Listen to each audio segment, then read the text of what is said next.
মে come in sir. আসো, তুমি কি ইন্টারভিউ দিতে আসছো?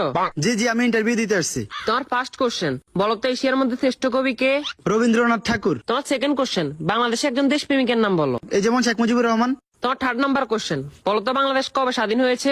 হওয়ার কথা তো ছিল 1948 সালে, কিন্তু 1971 সালে 16 ডিসেম্বরে স্বাধীন হয়েছে। তোমার লাস্ট কোশ্চেন, বলো তো আকাশে কয়টি তারা আছে?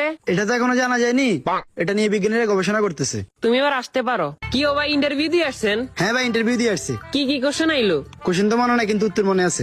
আচ্ছা, উত্তরই কোন? রবীন্দ্রনাথ ঠাকুর, শেখ মুজিবুর রহমান। 1948 সালে হওয়ার কথা ছিল, কিন্তু 1971 সালে 16 ডিসেম্বর হয়েছে। এখনো জানা যায়নি, এটা নিয়ে বিজ্ঞানীরা গবেষণা করতেছে।